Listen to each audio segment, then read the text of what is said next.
குழந்தைகள் பிரச்சாரத்துக்கு போறது, அதாவது என்னன்னா இங்க இருந்து அடுத்து யாருமே பிரச்சாரத்துக்கு போலியா இல்ல அவங்க தரப்புல கூட்டிட்டு போலியா அப்படின்றதுக்கு அவரே ஒரு பதில் சொல்லிட்டாரு. அதனால என்னன்னா உதயநிதி மாமாவுக்கு ஓட்டு போடுங்க உதயசூரியன் சின்னத்துல அப்படின்ற பரப்புரையும் நீ வந்துட்ட சொல்லிட்டு போயிரு அப்படின்ற காட்சிகளையும் நம்ம திரையில பார்க்கதான் செஞ்சோம். அதுவும் பரப்புரையில நடந்தது. என்னன்னா அதாவது விஜய் ஏற்படுத்தக்கூடிய தாக்கம், அந்த பக்கம் உதயநிதி ஏற்படுத்தக்கூடிய தாக்கம் ரெண்டும் ஒன்னா இருக்கானா? இல்ல. இவர் பேசினது பேசுபொருளானது, அது அப்படியே கடந்து செல்லப்பட்டது. இன்னும் இத கூடுதலாக பேசி பேசி இந்த மாதிரி எல்லாம் விளைவுகள் ஏற்படும் அப்படின்னு ஒரு பயத்தை ஒரு நரேட்டிவ், இதுவும் ஒரு நரேட்டிவ், இப்படி எல்லாம் ஏற்பட்டுரும், அந்த மாதிரி எல்லாம் நடந்துரும் அப்படின்னு ஒரு பயமுறுத்துறாங்களாமா.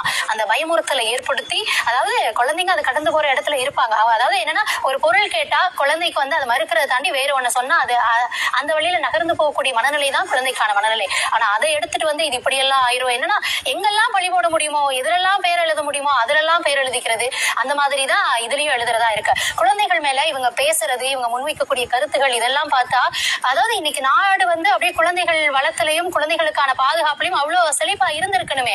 இந்த பதட்டமோ இந்த அக்கறையும் இந்த ஓங்கி ஒழிக்கக்கூடிய குரல்களும் இது போன்ற இன்னும், அதாவது இது ஒரு தலைவர் பேசிட்டாரு அதனால ஒரு தாக்கம் வந்துருச்சு, அது என்னவா இருக்கும் அப்படின்னு நடக்காத ஒன்னெல்லாம் நடந்துச்சுன்னா என்ன பண்றதுன்னு பேசுறோம்ல. ஆனா இங்க தினசரி ஒண்ணு நடக்குதுல்ல, அதையும் பேச மாட்டோம். 2 வயசுல இருந்து 6 மாச குழந்தையில இருந்து இன்னும் பல குழந்தைகள் இங்க எத்தனை போக்சோ வழக்குகள் உங்க ஆட்சியில இங்க பதிவு செய்யப்படுது. அதுக்கு உங்களுடைய பதறிச்சா? அப்ப நடவடிக்கை எடுத்தீங்கன்னா ஏன் ஒவ்வொரு வருஷத்துக்கு அதிகமாகுது? 2023க்கும் 2024க்கும் அதிகமான போக்சோ வழக்குகளோட எண்ணிக்கை 56% அதிகமா இருக்கு. அங்க பதறலையா? அங்க அந்த அழுகுறல்கள் கேட்கலையா? அங்க குழந்தைகளோட எதிர்காலம் கேள்விக்குள்ளாகுது அப்படின்ற பயம் வரலையா? பெண் பிள்ளைகளை வெளியே அனுப்ப பயந்ததே அதுங்களுக்கான பாதுகாப்பு கிடைக்குமா, என் பிள்ளை இங்கே இருக்கட்டும் அப்படின்றதே பொம்பளை பிள்ளைகளை ஒடுக்கி வச்சதே அந்த காரணத்தாலதான். இன்னைக்கு அதே போன்ற ஒரு சூழலை களத்துல இருக்கு. அதுக்கெல்லாம் வாய் திறக்காதவர்கள் இன்னைக்கு ஒரு தலைவர் பேசினாரு அதனால இங்க வாக்கு வருது, இல்ல தோல்வியை சந்திச்சாங்கனாலும் என்ன ஆயிரும் அப்படின்னு எதிர்காலத்தை நோக்கி இந்த ஒரு கட்சியினுடைய நடவடிக்கையில அவ்வளவு கவனம் செலுத்தி அவ்வளவு அக்கறை காமிக்கக்கூடியவங்க இங்க ஆட்சி உங்க கையில இருக்கும் பொழுது பிள்ளைகளுக்கு இப்படி நடக்குது அப்படின்னா அதை தடுக்கிறதுக்கு என்ன நடவடிக்கை செஞ்சீங்க? அதுல குற்றங்கள் நிகழும் போதெல்லாம் யாரு அப்படின்னு பார்த்தா அந்த கட்சியை சார்ந்தவங்களாவே பெரும்பாலும் இருக்காங்க. அதுக்கு உங்களுடைய நடவடிக்கை என்னவா இருந்தது? அடிப்படை உறுப்பினர்ல இருந்து நீக்கிட்டோம் போதுமா? உங்ககிட்ட இருந்தவங்களுக்கே நீங்க ஒழுக்கத்தை சொல்லி தரலையா?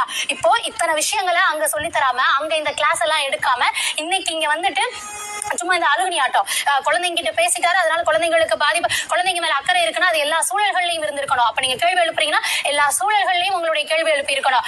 அதுக்கு பொறுப்பு தாவேக்கா சும்மா ரெஸ்பான்சிபிலிட்டி இருக்கு, அவங்க பொறுப்பெடுத்துக்கிறாங்களா, அவங்க பதில் சொல்றாங்களா அப்படின்னு இத்தனை விஷயங்கள் நடந்ததே பொறுப்பெடுத்து அடுத்த ஆண்டு, அதாவது முற்றிலுமாக நீங்க தடுக்கலனா கூட குறைக்கணும் அப்படின்ற நடவடிக்கை இருந்ததா? இல்ல அது சார்ந்து ஏதாவது பதில் தான் வந்ததா?